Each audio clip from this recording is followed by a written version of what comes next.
kaluam kështu edhe në këto probleme që të mërzitin qik pak, se dhe kushdo që i të gjonë, nuk mendon se ju i në këto vështirësi, por tani duke të gjuar e kuptojnë, kanë dhe fëmijët e tyre. Por edhe vim në moment gëzimi tani, dihet se në Shqipëri 7 marsi është dita festa e shkollës parë Shqipe, festa e mësuesit. Dhe mësuesit vazhdimisht me rastin 7 marsit marrin dhurata. Edhe unë kam bërë dhurata kur kam qenë nxënës, e ju kërkoj ndjes ju të dyve, pasi unë kisha përgatitur në një tufë me lule për 2 ju, por vajza që punon këtu, Katerina, ka qenë pa qef. E ndjes, unë atë mund të zënësoj, kur të mbaroj emisionin, të zë për qafe dhe të falenderoj. Pra zere se do më minim riqen. Është një respekt që jep plus familja, jep fëmija për mësusin. Si ju kujtojnë këto në Shqipëri dhe a kemi këtu se ne jemi shqiptar amerikan, a kemi këtu neve ditë fest të mësuesit? I kushtohet këtu në Amerikë? Jo, këtu nuk i kushtohet, po për shembull, unë gjithmonë kam pasur qef, kur kam qenë në shkollë, unë që gjithmonë dhurata mësues. Çfarë i ke çuar? Lule, qa kishte atëherë, domethënë? Baba ne kishte në vend pozicion të mike. Ose babi vinte në çdo takim me prindër, në çdo aktivitet të shkollës, domethënë, edhe ai kishte një ide, domethënë që ne gjithmonë na mësonte që mësuesi duhet respektuar në maksimum. Kurs më ka dhënë mua të drejtë për ndonjë kështu që kisha ndonjë problem me mësuesit. Këtu unë kam patur fatin nga që jam ISL, kam pasur shumë fëmijë nga Shqipëria, biles, atë çdo vit nxënësit kam sa ta të rregulltit që çdo 7 mars më urojnë të sot e kësaj dite. Do marrësh dhurata? Po, do marr gjitha, jo, dhurata jo, po mesazhe po. Po e ka rëndësi kjo? Shumë. Pra si ka evoluar nga kartolinat, nga lulet? Marrë mesazhe gjithmonë në Facebook, më dërgojnë që kam pasur nxënës, domethënë 25 vjet përpara. Edhe është kënaqësi shumë e madhe. Dhe njëherë mua më kujtohet, isha në shtëpi se mos na marr Valentina për keq. 2 fëmijët po mblidhin leka, se i mblidhin për mësuesen e tyre të klasës për t'i dhënë dhuratë. Po. Si kolektiv, jo si individ. Po, profesor? Po, unë e kujtoj në fakt se neve kemi një thënie atje, mësuesin e kemi trajtuar sikur Zotin, ashtu është quajtur dhe ashtu është brumosur në ne. Unë mendoj se ka qenë nevojshme dhe duhet në ajo, sepse ne si shqiptar fatkeqësisht e kemi pak një dobësi, e themi shumë vështirë fjalën faleminderit. Edhe unë mendoj se secilin nga ata e meriton një faleminderit për punën, për energjinë, për angazhimin, për përkrahjen e çdo studenti që si çdo nxënësi dhe vërtet ajo duhet theksuar. Edhe unë marr, domethënë, urime, mesazhe urimit për ditën e mësuesit, edhe vërtet mua më gëzon, sepse thu, domethënë pas kam bërë diçka mirë, përderisa më pas kam mend mas 20 vitesh e kështu me radhë. Në lidhje me pyetjen a ka këtu faktikisht në Amerikë ka një quhet me sa diun java e vlerësimit, teacher appreciation, po është një javë, me sa diun është java e parë e majit, ashtu e përdorin, edhe para se erdha këtu e kërkova, ishte 6 maj dita, që llogarit dita e mësuesit, se është java dhe dita, kishte qellua bashkë me ditëlindjen e Gjergj Kastriotit Skënderbeut këtë vit. Pra, por është në një farë mënyrë edhe këtu vlerësohet me sa diun, domethënë ka shumë ju shkruajnë kartolina, ju japin, domethënë ato kanë ato thënjet e tyre të cilët i vlerësojnë, ka edhe prind, domethënë që i vlerësojnë, sepse unë thash varet edhe prej prindve se çfarë kërkon nga fëmia. Për shembull, unë kam pas rast me pas prind që i kishte, domethënë, kishte 2 fëmijë aty që ishte nxënësa të mi dikur kur ishte në gjimnaz, edhe ata ishin pothuajse më të mirë të shkollës. E mbledhje prindësh ata vishin, ai vite prindja domethënë vishin më të parë. Edhe faktikisht ishte edhe rezultat, më kupton. Pra, kanë ekzistojnë dhe mendoj që duhet të ngritet edhe më shumë, pra të vlerësohet. Neve jemi prindër, edhe ne gjithë kemi fëmijë, për shembull të paktën ne treve që njihemi, edhe shpeshherë ndodh që fëmia vjen në shtëpi dhe fillon po ky mësues ka bën këta, më ka i natë, më ka në sy. Edhe nga që unë njeh këtë profesion më shumë, unë kam ndëgjuar me shumë me vëmendje, por unë kam di se nuk është i sinqert, sepse nëse ndoshta i ka ngel hatër për diçka, mund t'i shtojnë edhe 10 fjalë tjera.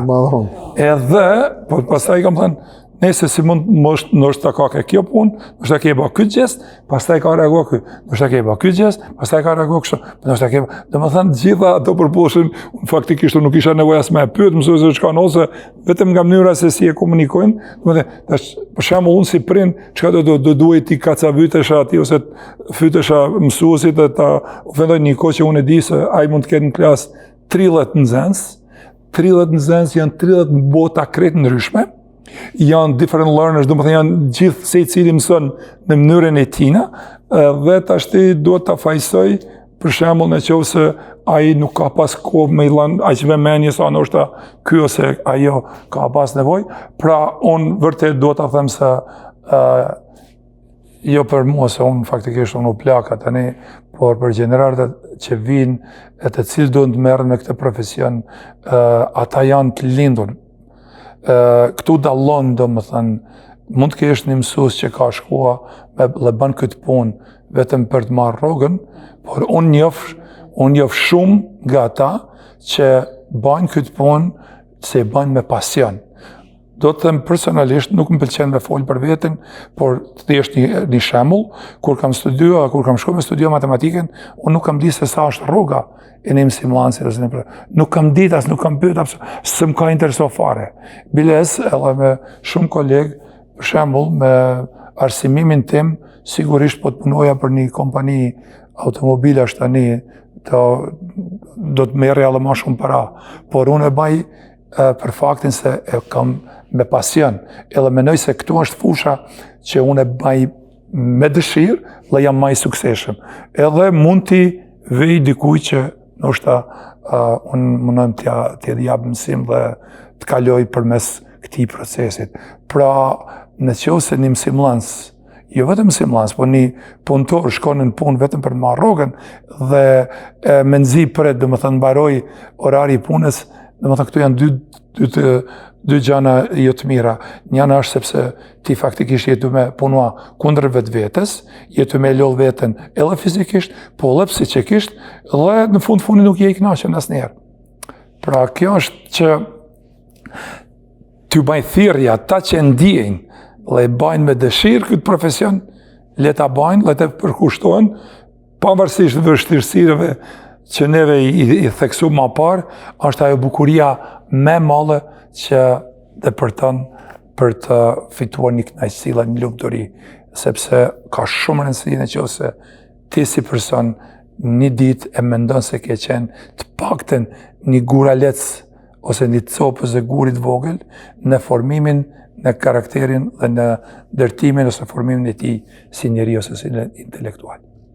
Shumë faleminderit, ju falenderoj shumë që të dyve, edhe duke ju njohur, ju jeni persona ekselent, jeni familjar shumë të mirë dhe edukator të shkëlqyer. Pyetja e fundit dhe mesazhi juaj, pse duhet ta kujtojmë 7 marsin dhe pse jemi jashtë treve shqiptare, pra ne si fest kombëtare shqiptare. Për mua shumë e rëndësishme sepse domethënë mësuesët, siç e folëm gjatë gjithë bisedës, janë themeli dhe janë baza i çdo suksesi të një shoqërie.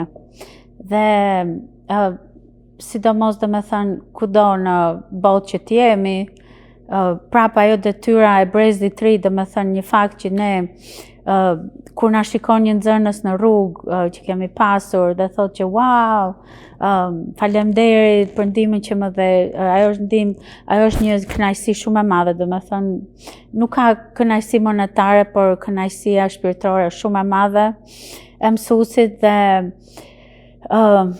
është si të thuash një profesion që është më i rëndësishmi, them unë, se çdo profesion tjetër, dhe duhet respektuar shumë dhe duhet mbrojtur tej mase. Shumë faleminderit, urdhëroni. Po, unë duhet të them, neve ndoshta Simasit e kësaj kohe specifik. Më vërtet, shumë më vërtet. Domethënë unë faktikisht jam nga Malësia e Madhe, nga Shqipëria etnike. Unë vërtet e vlerësoj shumë dhe 7 marsi dhe çdo gjë që ka të bëjë me shkollimin në gjuhën shqipe, gjithmonë dhe gjithherë duhet vlerësuar, duhet kujtuar dhe unë ata njerëz i quaj heronj, ata të cilët ndoshta nuk jetojnë sot, ata të cilët janë në pension dhe ata të cilët punojnë edhe sot e kësaj dite, unë mendoj se janë elementi, janë llantia më e vlefshme e kombit tonë shqiptar, të cilët punojnë, sakrifikojnë, japin çdo gjë për edukimin e brezave të ri që kombi jonë të vazhdojë të jetojë edhe me shumë vite të tjera, si shqiptar, si atledashës, dhe si njerëz me mendje të hapur të cilët shëndrisin jo vetëm në Shqipërinë tonë, por në çdo vend të botës ku ata janë. Pra, mendoj se çdo mësimdhënës, pa marrë parasysh çfarë nivelit ka shërbye, se cili është krenar për nxënësit, për studentët e tyre, të cilët sot janë të suksesshëm në përbot.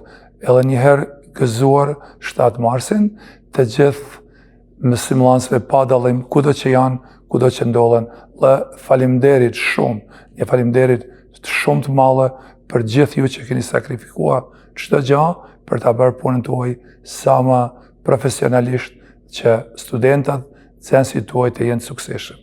Faleminderit. Shumë faleminderit. Ju falenderoj shumë për gjitha mesazhet, informacionet, këshillat që sollet në fushën e arsimit, e veçanërisht për thirrjet që bëhet që ta mbajmë gjallë këtë, jo vetëm këtë festë, por gjitha festat kombëtare shqiptare, pasi ato kanë të bëjnë edhe me brezat që vinë, të cilët të quhen shqiptar, të ruajnë gjakun dhe genin tonë si një komp i veçantë. Ju falenderoj ju të nderuar teleshikues, me shpresë që të shikohemi përsëri në festa të rëndësishme të kombit shqiptar.